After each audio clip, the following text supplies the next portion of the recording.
And we're back. Do you remember correctly? We're back. Gonna tell them what was going on? I'm going to tell them what was going on, Bookwormy. We were at a terrible point of the story. Brogden was in the swale trying to help the gnome who was stuck between two rocks. Do you remember that? We're in a perilous part of this adventure so far. Let's go back and see what happens.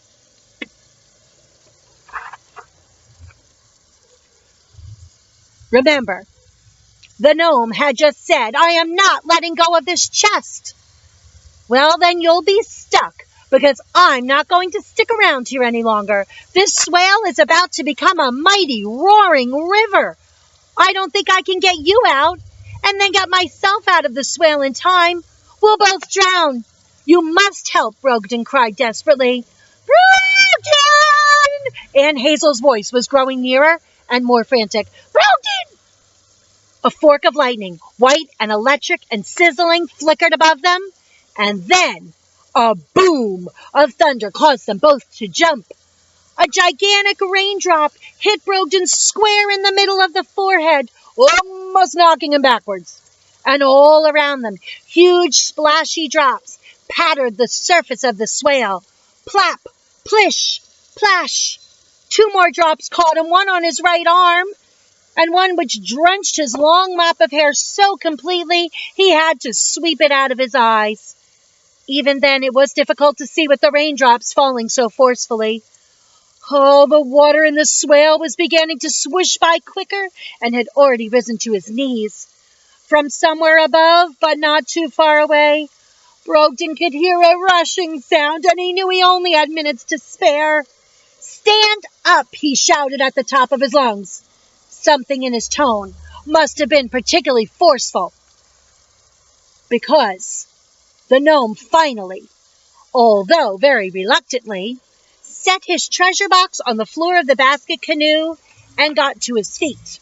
Now push off, Brogden demanded, on my count. The water had risen past the tops of his knees and was splashing into his face. All sorts of leaves and rough-ended twigs were caught in the current, too. They scratched his legs and arms as they were swept downstream. Oh, Brogden was afraid to open his mouth to speak again, for fear of it filling up with rain and leaves and bits of branches and God knows what else. The gnome put his hands on the rock on the left. Brogden tightened his grip on the slippery bow of the basket canoe. 1! A flash of lightning. 2! Aunt Gladys and Aunt Hazel reached the bank of the swale, and their faces paled with fear as they caught sight of him in the swirling water.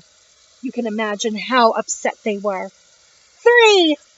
Later, he would try to figure out which it was that did the trick. The added strength of the gnome, or the giant wall of water that hit him like a tidal wave that freed the basket canoe from between the rocks. Perhaps it was a combination of the two, he mused, and in the end it didn't matter. The basket canoe broke loose and flew down at startling speed.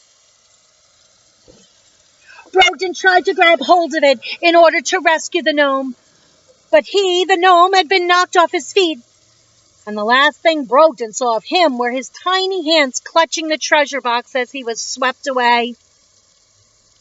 Brogden tried to turn and make his way back to the bank, but then a wave slapped him full in the face. Knocked off his feet, his body jostled and bounced along out of control.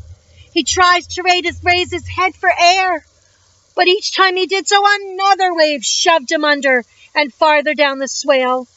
Oh, he continued tumbling along, rain-soaked head, over aching heels, over flailing arms, over scrambled legs. There was no way he could have seen the huge, jagged rock in his path until he was just upon it.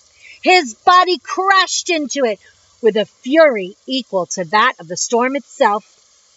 His final thought, before everything went black, was that his aunt's worst nightmare had become a reality. He had gone down the swale. Wow. I can't imagine what has happened to Brogden. I hope we find him. And I hope when we find him, he's okay. I hope he's alive. I hope there's no broken bones. And I wonder what happened to that gnome. Oh, that was a great part. I really, really loved it. And I love the sound effects.